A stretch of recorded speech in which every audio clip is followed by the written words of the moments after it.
नहमदुहु व नुसल्ली अला रसूलिहिल करीम अम्मा बाद। एक दोस्त ये सवाल पूछ रहे हैं कि नबी करीम सल्लल्लाहु अलैहि वसल्लम का जनाजा किसने पढ़ाया। नबी करीम सल्लल्लाहु अलैहि वसल्लम का जनाजा पढ़ा गया, लेकिन उसकी इमामत किसी ने नहीं की।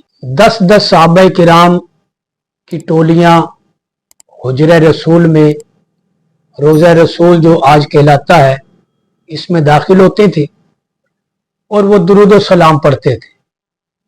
बस ये दुरूद सलाम ही नबी करीम सल्लल्लाहु अलैहि वसल्लम का जनाजा है।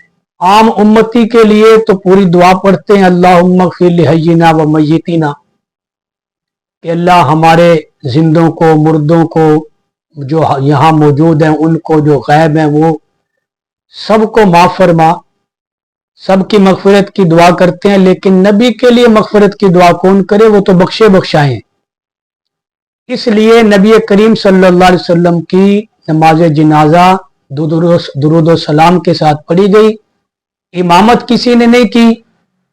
और इसीलिए 3 दिन का वक़्त लग गया कि कमो बेश 10,000 सहाबा किराम उस वक़्त मदीने में मौजूद थे। और जब मर्द सारे के सारे जनाजा पढ़ चुके, फिर औरतों ने भी 10-10 की टोलियों ने दुरूद सलाम पढ़ा और बाहर आती गई। फिर 10 औरतें ख़वातीन जाती, वो दुरूद सलाम पढ़ती आ जाती।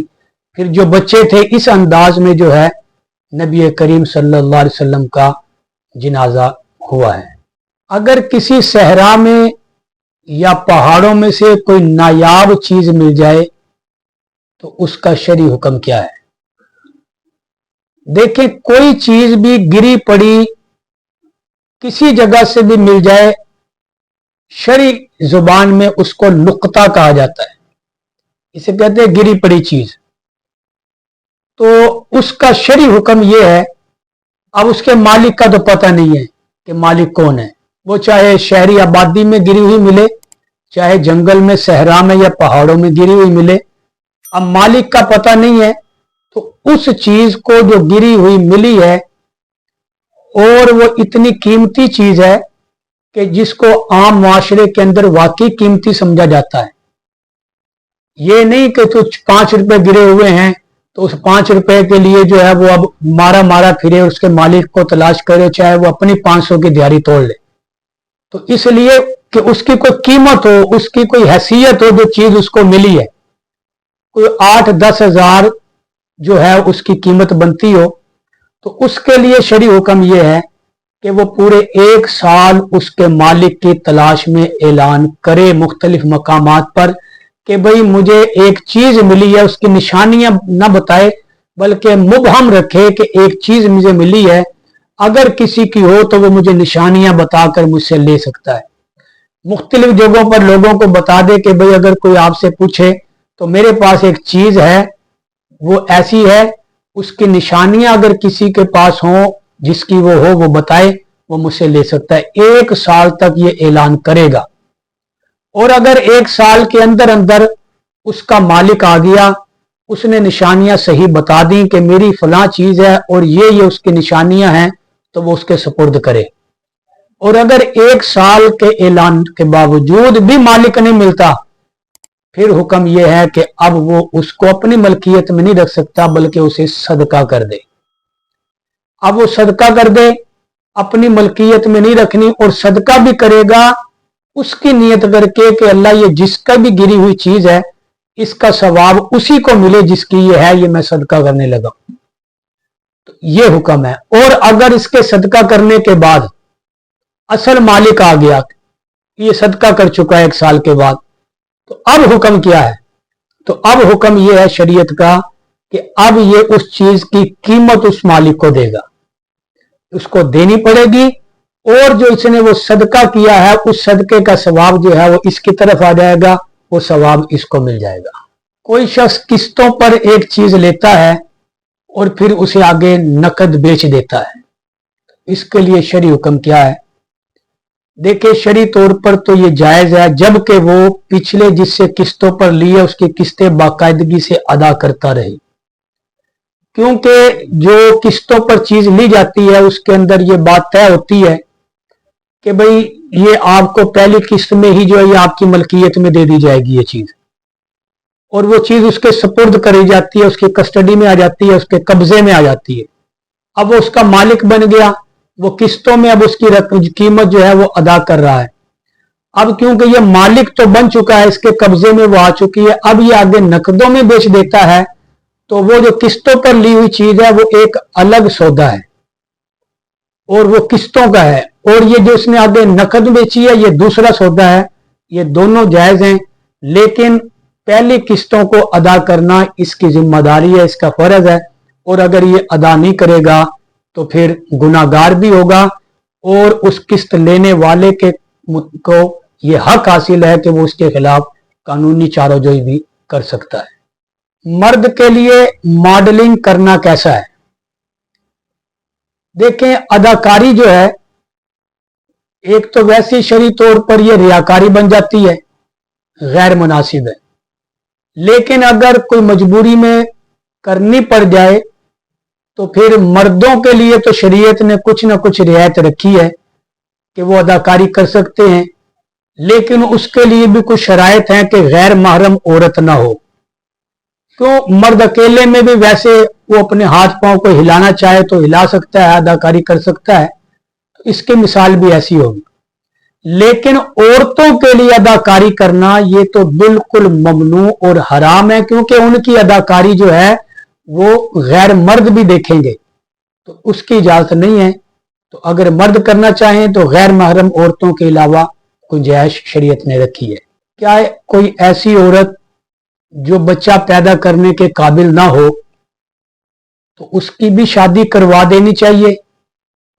जी बिल्कुल, शादी करवाना एक अलग शरई हुक्म है। बाकी वो अगर बच्चे पैदा करने के काबिल नहीं है तो ये अल्लाह की हिकमत है, ये अल्लाह की कुदरत है, वो उसके अपने इख्तियार में नहीं है। क्योंकि निकाह एक जिनसी ख्वाहिश के लिए होता है कि वो जिनसी ख्वाहिश अपनी पूरी करनी है। जिनसी ख्वाहिश तो उसके अंदर मौजूद है, अगरचे बच्चे पैदा करने की ताकत या कुव्वत या कुदरत अल्लाह ने उसमें वो नहीं रखी, लेकिन जिनसी ख्वाहिश की कुव्वत तो उसके अंदर मौजूद है। ऐसा ना हो कि फिर वो किसी गुनाह में मुब्तला हो जाए, और वो अगर किसी ऐसे गुनाह में मुब्तला हो गई तो ये सारा गुनाह उनको मिलेगा जो उनकी शादी के उसके निकाह में रुकावट बने हुए थे। सवाल एक दोस्त ने ये पूछा है, दीन और इस्लाम में क्या फर्क है? लफ्ज दीन जो है ना, ये हर मजहब पर बोला जा सकता है कि ये फलां दीन वाला है, ये फलां दीन वाला है। ईसाई को भी कहते हैं कि इनका दीन जो है, इनका मजहब वो ईसाई है। इन यहूदियों को कह सकते हैं इनका दीन यहूदियत है। लेकिन जब इस्लाम आएगा तो इस्लाम सिर्फ एक ही है, वो आखिरी पैगंबर सल्लल्लाहु अलैहि वसल्लम का लाया हुआ दीन दीन इस्लाम है। इन्न दीन इंदल्लाहिल इस्लाम, कुरान ने भी फरमाया कि अल्लाह के यहां अब क़यामत तक जो पसंदीदा दीन है वो इस्लाम है। तो मालूम हुआ कि इस्लाम सिर्फ एक है और दीन हर मजहब को कहा जा सकता है। ये एक दोस्त ने हमें सवाल पूछा है, वो कह रहे हैं कि मैं बैरून मुल्क होता हूं और मैंने अपनी बीवी से ये कहा कि यहां मुझे गुनाह का डर है तो मैं दूसरी शादी करना चाहता हूं। अब उसकी बीवी ने उसे कहा कि अगर तुमने शादी की तो मैं ये घर छोड़ के चली जाऊंगी, मैं तुम्हारे साथ नहीं रहूंगी। तो अब मेरे लिए क्या हुक्म है शरई तौर पर? देखें, शरीयत ने एक मर्द को 4 निकाह करने की इजाजत दी है। शरीयत ने इजाजत दे दी है, अब किसी और की इजाजत की जरूरत नहीं है कि कोई कहे कि बीवी से इजाजत लें, वो इजाजत दे तो निकाह करें। जब शरीयत ने इजाजत दे दी, शरीयत की पाबंदी करना जरूरी है और शरीयत बनाई है, अल्लाह तबारक व तआला ने हुक्म दिया है शरीयत का।